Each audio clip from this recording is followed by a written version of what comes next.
These are the materials I'm going to be working with for this sewing project. I've got this beautiful, vibrant looking Ankara fabric, and it is 3 yards. So my Ankara fabric is 3 yards. I also have a lining to work with. Remember, this is Ankara and we need to line our fabric. I have my matching thread that is long enough for the length of the blouse I'm also working on.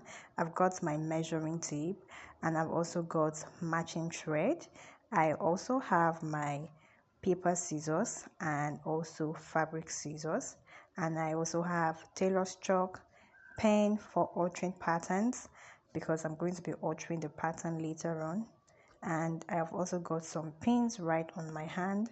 I have my tailor's ham, my pattern master, and I also have my patterns. So this is just a basic block. I've not really done much on this pattern. I have the back and I also have the front. Now let's move on to altering these patterns. I have my front pattern right here, and I also have my back pattern right here. It's just a basic bodice pattern. I haven't done much alteration. The length of this pattern, rather the shoulder to waist measurement that I am working with, is 19 inches, and I have half an inch. I added half an inch for seam allowance along the waist. I have 2 inches for the bust dart intake.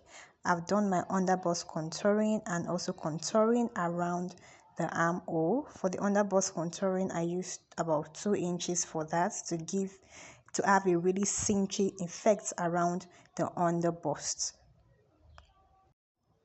The shoulder measurement I'm working with is 16 inches. Half of that is 8 inches. I use 3 inches for the neck width and 3 inches for the neck depth, just like a basic bodice pattern.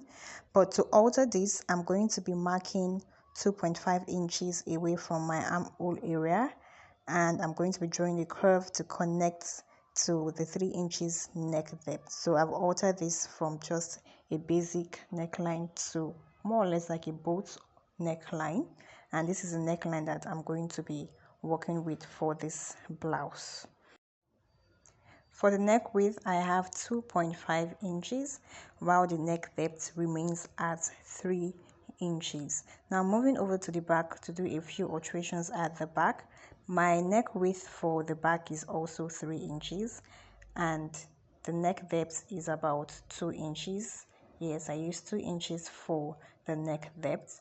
Altering that, I'm going to be marking 2.5 inches away from the armhole region and also connect it to the 2 inches neck depth. So the back neck depth is 2 inches while the front is 3 inches. Now this is my zipper allowance for the back. If you have been seeing my patterns before now, you would know that I do what I call back tightening, taking about 1 inch away from the center back in order to eliminate any form of zip bulge. So that place I'm shading would be taken off entirely. On this pattern, I have added the zipper allowance to this pattern. I'm going over to add allowance around the shoulder area right on the pattern. And once I'm through with that, I would go ahead and trim off the neckline of the back pattern. I'm not going to be putting a dart at the back pattern, but I'm going to be splitting it into two. Right from the actual center back, I would mark 4 inches. I'm also going to be measuring the armhole roughly to get the actual measurement and divide by 2. So I'm stopping just before the seam allowance because right here is where my seam allowance is starting from. Half of that was about 5.5 inches.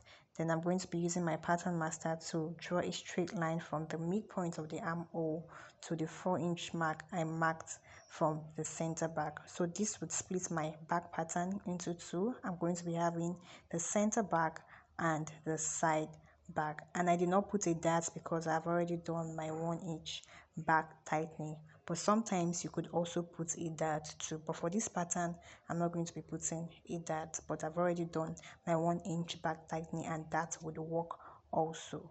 Now putting up finishing touches around the front area, I'm going to be adding half an inch seam allowance around my new shoulder line. This is very important. It's very important to always include your seam allowances so you don't become short of measurement.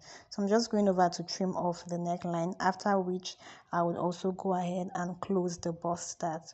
In order to close the bust dart properly, you will need to slash open one dart, and the dart I'm slashing open is the dart that runs from the waist right through the under bust. Thereafter, I would grab the bust dart and then make sure the dart matches up to the bust line, after which I'm going to be securing this dart with a tape. Once I've secured it with a tape, I would also blend the sides properly, and this does not in any way affect your measurements. Afterwards, I'll go over and then trim off my pattern properly so that we can have the complete pattern set.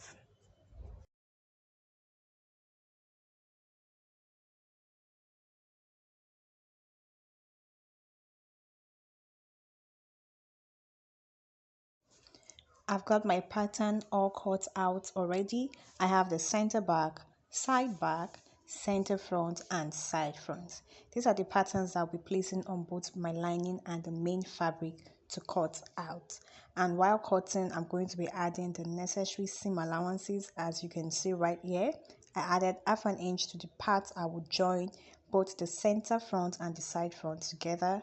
I also added 2 inches side seam allowance. No need to add seam allowance around the waistline since I've already included that in my pattern.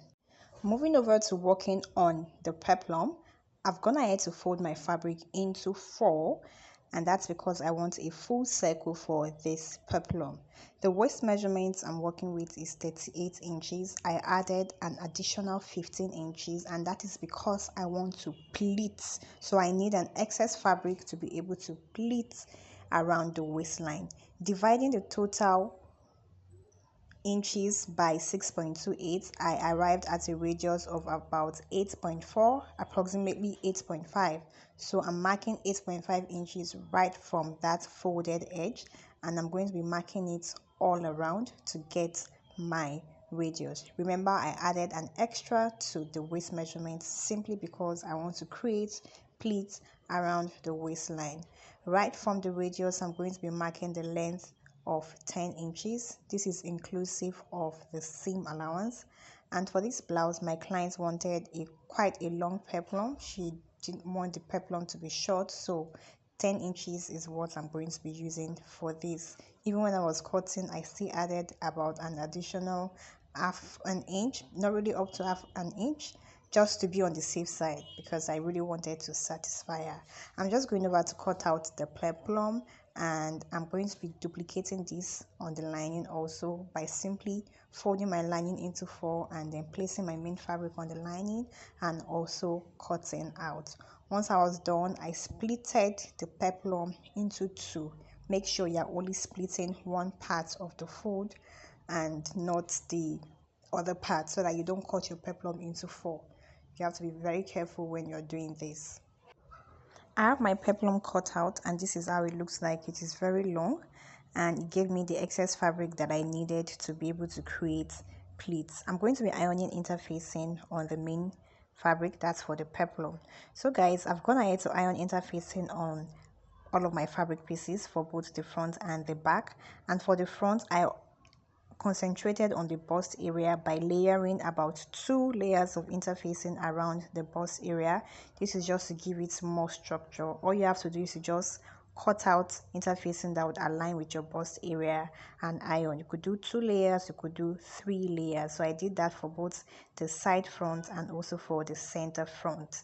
Now to join these fabric pieces together, I'm going to be matching right sides against each other, right side of the center front and right side of the side front, and I will sew them together. I would also sew all of the other pieces together. This is just a video showing me sewing the center front and the side front together. You would have to be careful while sewing this. Don't rush. Forget the fact that I sped up this video, but you don't have to rush because of the curved area around the bust.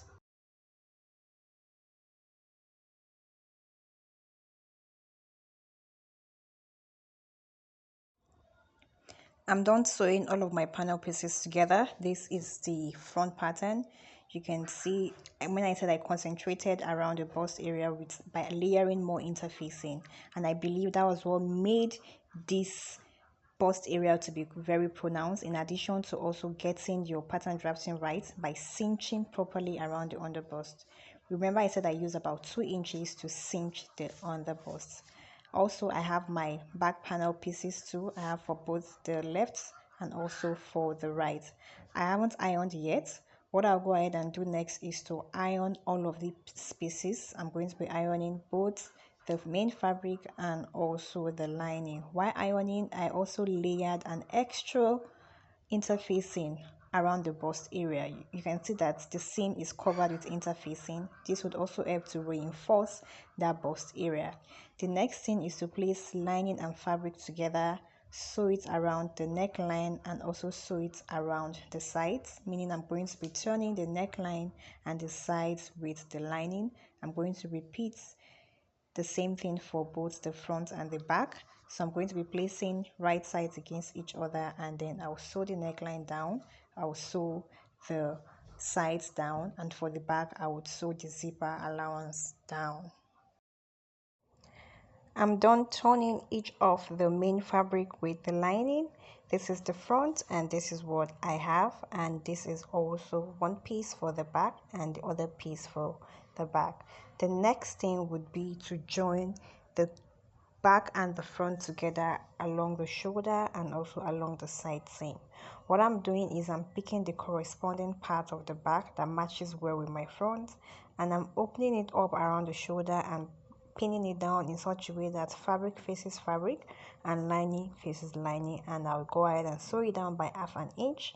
I will also sew this down by the side and repeat the same thing for this other side of my back panel piece. I'm done joining the both sides of the back to the front, and our blouse is almost complete. This is what I have on the inside. Remember to iron. Ironing makes your work neat. Iron as you go. Around the armhole, I stitch the fabric and the lining together so they become one piece. This makes it easier for me to sew the sleeve. You would understand this later on when we want to work on the sleeve. Now, to work on the peplum, remember I said I was going to be ironing in, interfacing and on the peplum, and this is just to give it more structure and more volume.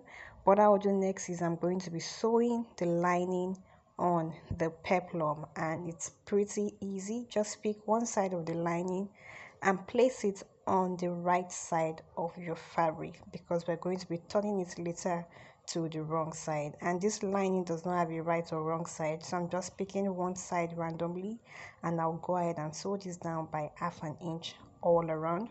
Once I'm done, I will turn the lining over and give this a very good press. This is what the peplum looks like after sewing it down. I gave it a good press, and that is why it looks this neat. So make sure you iron yours if you're working on this project. Another thing I did was to stitch both the lining and the fabric together so that the peplum becomes one piece.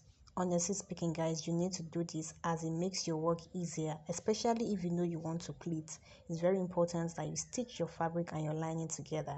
Also, I notched the midpoint of the peplum, and what I will do is I'm going to be matching the midpoint of the peplum to the midpoint of my blouse, which I've also gone ahead to notch. Just fold your blouse into two and notch the midpoint. I would match it together first of all. So I'm grabbing my pin and I'm pinning the midpoint of the peplum to the midpoint of the blouse. The next thing would be to grab the end of the peplum and match it to one end of my blouse, that is along the zipper allowance of the blouse. I would also grab the other end of the peplum and match it to the other end of the zipper allowance of the blouse. Now, the exercise that I have between the midpoint and the zipper allowance is what I am going to be pleating.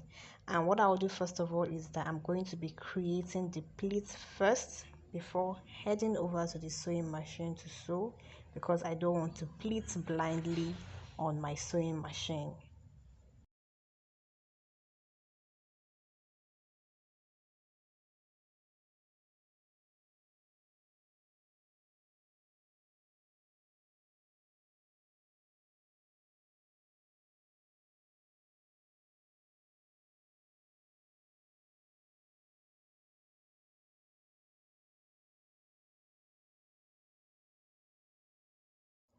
I'm done pinning this down. I'm done creating the pleats. The next thing I will do is to go over to my sewing machine and then sew this down so that it becomes a single piece. And once I'm through with this, I'm also going to be fixing my zipper along the zipper allowance. This is the zipper that I'm using, so I'm going to be fixing it along the zipper allowance. The next thing to do will be for the sleeve construction, and to do that I have two pieces of fabric here that are on fold, and it is 15 inches wide. Remember, they are on fold, meaning when I open it up that will be 30 inches and it's about 13 inches long. So 15 inches wide on fold and 13 inches long. From the topmost part of the sleeve, I marked 1.5 inch, which would serve as the elastic casing because this blouse would have an elastic. And the next thing I will do is to grab my blouse. Now this is a cheat way to do a cold shoulder sleeve. I'm going to be folding this blouse along the armhole. Then I'm going to be marking where I want the cold shoulder to start from, which is 4 inches from the shoulder. Now I'm going to be matching up that 4 inches that I mark on with my elastic casing line, making sure that I have 1 inch left along the side by the side, which would be my side seam allowance for the sleeve. Once I do that, I'll go ahead and draw the armhole curve. So this makes sewing your sleeve very easy because the armhole would align properly.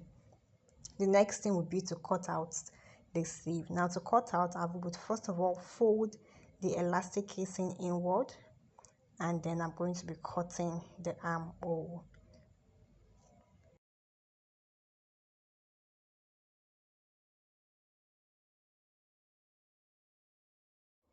After that, I would go over and then sew down my elastic casing at the top part of the sleeve, and also sew down the elastic casing at the hem of the sleeve, because both the top part of the sleeve and the hem would have an elastic in them. And once I'm through, I would also pass my elastic through it and gather it to my desired measurement. And this is what I have done. I've put in elastic casing along the top part of the sleeve where the armhole is, and also along the hem, and I gathered it to my desired measurements, 8 inches for the top part and 12 inches for the hem of the sleeve. This is the measurements that I'm working with, and you would need to work with your own measurements. To fix the sleeve to the blouse, I'm going to be grabbing my blouse, and the first thing I will do is that, remember that 4 inches that we marked, I would mark it again because that is where the cold shoulder will start from. So I'm going to be marking 4 inches on either part of my sleeve, either part of the armhole rather, that is the front and the back. And once I've marked that, I'm going to be picking up my sleeve and making sure that my side seam of both the sleeve and the blouse matches up properly. After pinning the side seam properly, I would grab one end of the sleeve and match it up to the 4 inches that I marked. So I'm grabbing one end and I'm matching it up to the 4-inch mark. I would pin it down. Then I'm going to grab the other end of the sleeve and match it up to the other 4-inch that I marked. Now this makes sewing your sleeve very easy. Once I'm through with that, I would go over and then sew my sleeve down. This is what the blouse looks like. I fixed the sleeve already, and this is the peplum. Now the next thing would be to use a bias tape to finish off the armhole of this dress. So I'm going to be using a fabric bias. I'm going to be making a bias tape with the fabric, and I'll use it to secure the raw edges of this blouse, after which I am done with this blouse. Guys, here is the final outcome of the blouse. I've gone ahead to secure the raw edges of the armhole with a fabric bias tape like I said I was going to do.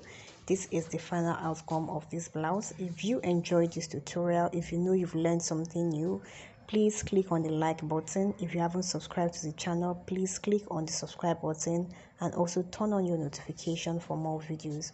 Until the next tutorial that I will be sharing, make sure you have a lovely day. Take care of yourself and goodbye.